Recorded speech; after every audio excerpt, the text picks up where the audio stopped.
नमस्कार, स्वागत है आपका हमारे चैनल पर। मैं हूं आपके साथ शिप्रा सैनी। बड़ी खबर, किसान आंदोलन को लेकर सुप्रीम कोर्ट ने एजेंडाधारी राकेश टिकैत और गैंग को कड़ी फटकार लगाई है। सुप्रीम कोर्ट ने कहा है कि आंदोलन के नाम पर शहर का गला नहीं खोल सकते आंदोलनजीवी। इतना ही नहीं, राकेश टिकैत और गैंग की ओर से जिस तरीके से ये कृषि कानूनों के विरोध के नाम पर अराजकता का धंधा चलाया जा रहा है, इसको लेकर भी सुप्रीम कोर्ट ने तल्ख टिप्पणी की है। उन्होंने कहा है कि ये धंधा बंद होना चाहिए। आपको बता दें, जंतर मंतर पर सत्याग्रह करने के लिए किसान महापंचायत संगठन ने सुप्रीम कोर्ट से इजाजत मांगी थी और उस पर ही सुप्रीम कोर्ट में सुनवाई हुई। लेकिन इस बीच किसान आंदोलन को लेकर ये बड़ी और तल्ख टिप्पणी सुप्रीम कोर्ट की ओर से की गई है, जो कि राकेश टिकैत और गैंग के लिए बड़ा झटका है। तो जाहिर तौर पर किसान महापंचायत के नाम पर शहर शहर जाकर लोगों की परेशानी बढ़ा रहे इन एजेंडाधारियों को सुप्रीम कोर्ट ने कड़ी फटकार लगाते हुए तल्ख टिप्पणी की है। सुप्रीम कोर्ट ने यह साफ तौर पर कहा है कि आप पहले ही शहर का गला घोट चुके हैं और अब आप शहर में एंटर करना चाहते हैं। यह सवाल सुप्रीम कोर्ट की ओर से किया गया है। कोर्ट ने किसान आंदोलन को लेकर यह साफ तौर पर कहा है कि आपको विरोध करने का अधिकार है, लेकिन आप संपत्ति को नष्ट नहीं कर सकते हैं। यह धंधा बंद होना चाहिए, यह भी सुप्रीम कोर्ट की ओर से कहा गया है। तो जिस तरीके से बीते 10 महीनों से कृषि कानूनों के विरोध के नाम पर यह पूरा अराजकता का जो धंधा है वो आंदोलनजीवी राकेश टिकैत और तमाम तथाकथित किसान संगठन के नेताओं की ओर से चलाया जा रहा है। अपनी सियासी रोटियां इस आंदोलन की आड़ में सेकी जा रही हैं, जिसको लेकर सुप्रीम कोर्ट खासा नाराज दिखाई दिया है। आपको बता दें, किसान महापंचायत संगठन दरअसल सुप्रीम कोर्ट पहुंचा था और उनकी तरफ से एक याचिका दायर की गई थी, जिसमें ये अपील की गई थी कि जंतर मंतर पर उन्हें सत्याग्रह करने की इजाजत दी जाए। और याचिका में यह कहा गया था कि जिस तरीके से संयुक्त किसान मोर्चा को किसान संसद चलाने की इजाजत दी गई है, उन्हें भी ये इजाजत मिलनी चाहिए। और जिस पर सुप्रीम कोर्ट में जस्टिस AM खानविलकर की अध्यक्षता वाली पीठ ने इस पूरे मामले की सुनवाई की। हालांकि इजाजत किसान महापंचायत संगठन को नहीं दी गई, लेकिन सुप्रीम कोर्ट ने जो टिप्पणियां की हैं वो अपने आप में बेहद महत्वपूर्ण है।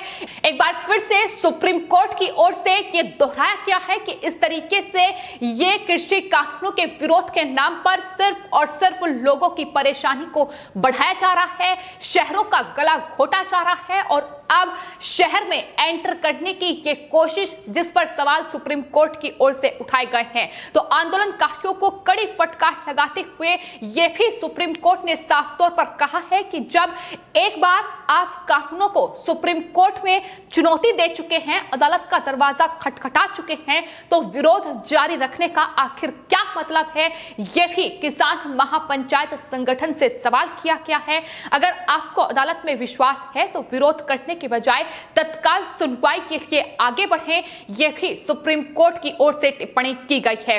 तो साफ तौर पर सुप्रीम कोर्ट ने ये किसान महापंचायत संगठन और तमाम ये जो तथाकथित आंदोलनजीवी हैं, नेता हैं, इनको कड़ी फटकार लगाते हुए ये कहा है कि एक तरफ आप सुप्रीम कोर्ट में अर्जी देते हैं, इन कानूनों को चुनौती देते हैं, लेकिन वहीं दूसरी ओर धरना प्रदर्शन भी जारी रखते हैं। इससे समझा जा सकता है कि आप सिर्फ और सिर्फ न्यायिक प्रणाली का विरोध कर रहे हैं। तो कड़ी फटकार है जो आज राकेश टिकैत और उनकी पूरी गैंग को लगाई गई है, क्योंकि जिस तरीके से अराजकता, गुंडागर्दी और तमाम जो घटनाएं हैं वो इस पूरे आंदोलन की आड़ में की जा रही हैं, किस तरीके से सियासी रोटियां सेकी जा रही हैं, धमकी भरे जो बयान हैं वो राकेश टिकैत की ओर से हर रोज दिए जा रहे हैं, जो साफ तौर पर बता रहे हैं कि किस तरीके की ये गुंडागर्दी, अराजकता, इस पूरे कृषि कानूनों के विरोध के नाम पर जो ये फर्जी आंदोलन तमाम अलग अलग दिल्ली के बॉर्डर्स पर चलाया जा रहा है, इसमें दरअसल ये पूरी गुंडागर्दी ना सिर्फ इनके तमाम कार्यकर्ता दिखा रहे हैं, बल्कि खुद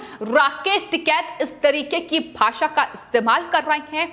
तो आपको बता दें, इस पूरी सुनवाई के दौरान सुप्रीम कोर्ट ने इन तमाम आंदोलन आंदोलनजीवियों को कड़ी फटकार लगाते हुए ये साफ तौर पर कहा कि आम जनता को इस पूरे फर्जी आंदोलन के चलते असुविधा का सामना करना पड़ रहा है और आपने शहर का गला घोट दिया है और अब आप शहर में अंदर जाकर विरोध करना चाहते हैं। आप राजमार्ग और सड़कों को अवरुद्ध करके कहीं ना कहीं लोगों की परेशानी को बढ़ा रहे हैं। प्रदर्शनकारी जो हैं वो आम जनता की संपत्ति को नष्ट कर रहे हैं।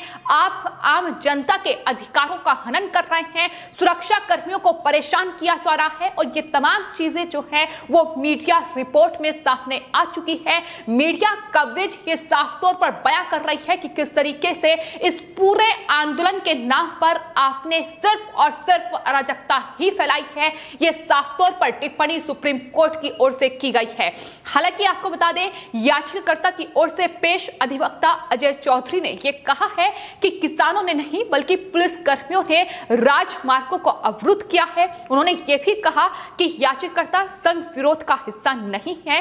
हालांकि इसके बाद सुप्रीम कोर्ट ने याचिकाकर्ता से इस बारे में एक हलफनामा दाखिल करने के लिए कहा है कि वो विरोध प्रदर्शन में भाग नहीं ले रहे हैं। इसको लेकर किसान महापंचायत संगठन एक हलफनामा अब सुप्रीम कोर्ट में दायर करे।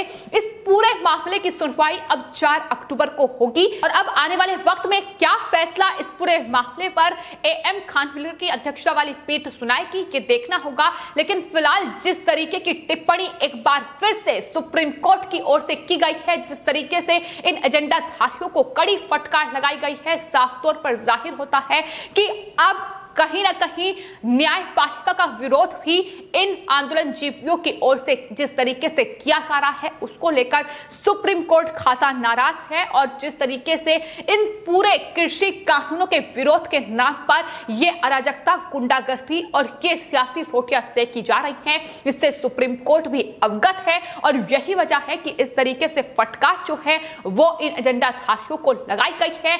तमाम जो सियासी पार्टियां हैं, फिर चाहे वो कांग्रेस पार्टी हो, समाजवादी पार्टी हो, आम आदमी पार्टी हो, वो भी इस पूरे आंदोलन में सियासी रोटियां सेकती नजर आई है। इस अराजकता और गुंडागर्दी में उन्होंने भी इन आंदोलनजीवियों का साथ दिया है, चाहे फिर बात चक्का जाम की जाए या भारत बंद की जाए। आपको बता दें, हाल ही में भारत बंद का ऐलान राकेश टिकैत की ओर से किया गया, संयुक्त किसान मोर्चा की ओर से किया गया और उसमें जिस तरीके से इन तमाम संगठनों के जो कार्यकर्ता हैं उन्होंने रेलवे मार्ग को बाधित किया, उन्होंने सड़कों पर जाम लगाया, उन्होंने लोगों की परेशानी को बढ़ाया। एम्बुलेंस से लेकर लोग जो खासा परेशान सड़कों पर नजर आए, लेकिन ये परेशानी ये तमाम जो आंदोलनजीवी हैं लगातार बढ़ा रहे हैं और यही वजह है कि सुप्रीम कोर्ट बार बार ये कह रहा है कि दरअसल इस तरीके से विरोध के नाम पर सड़कों को बाधित नहीं किया जा सकता। इस पर केंद्र सरकार, राज्य सरकार, चाहे फिर उत्तर प्रदेश की सरकार हो, हरियाणा की सरकार हो, उसे सख्त एक्शन लेना चाहिए। क्योंकि इससे पहले भी आपको बता दें, एक याचिका नोएडा की एक महिला की ओर से सुप्रीम कोर्ट में दायर की गई थी, जिसमें उन्होंने ये कहा था साफ तौर पर कि उन्हें ऑफिस आने जाने में खासी दिक्कतों का सामना करना पड़ रहा है, चूंकि जो 15 मिनट का सफर है वो 1 घंटे में तय हो रहा है। और इस तरीके से इन आंदोलनजीवियों ने विरोध के नाम पर सड़कों को बाधित किया हुआ है। इसको लेकर भी सुप्रीम कोर्ट ने केंद्र सरकार से एक्शन लेने के लिए कहा था। लेकिन ये तमाम आंदोलनजीवी जिस तरीके से इस पूरे कृषि कानूनों के विरोध के नाम पर अपनी राजनीतिक रोटियां सेक रहे हैं, जाहिर तौर पर देश का जो असल किसान है वो अब इस पूरे आंदोलन का हिस्सा नहीं है। उनका साफ तौर पर यह कहना है कि अगर उनकी कोई दिक्कतें हैं, अगर वो परेशानी है, तो वो सीधा सरकार से बातचीत करेंगे, लेकिन इस पूरी अराजकता और गुंडागर्दी का हिस्सा वो नहीं बनेंगे। क्योंकि राकेश टिकैत हो, गुरनाम सिंह चढ़नी हो या योगेंद्र यादव जैसे ये तथाकथित नेता हो, खुद को जिस तरीके से किसान नेताओं की तरह पोर्ट्रे इनकी तरफ से किया जा रहा है, जाहिर तौर पर अब देश का असल किसान जो है वो इनकी असलियत को समझ चुका है। और यही वजह है कि कहीं ना कहीं इस पूरे आंदोलन से किनारा कर लिया है, लेकिन सिर्फ और सिर्फ अपनी राजनीतिक रोटियां सेकने के लिए बीजेपी के विरोध के नाम पर इस आंदोलन को किया जा रहा है। और यही वजह है कि सुप्रीम कोर्ट ने आज एक बार फिर टिप्पणी करते हुए ये कहा है कि ये धंधा जो है राकेश राकेश टिकैत और गैंग का ये बंद होना चाहिए और इस तरीके से आंदोलन के नाम पर शहर का गला ये आंदोलनजीवी नहीं घोट सकते हैं। फिलहाल आपकी इस पूरे मामले पर क्या राय है हमें कमेंट बॉक्स में जरूर लिखें और चैनल को सब्सक्राइब करें। धन्यवाद।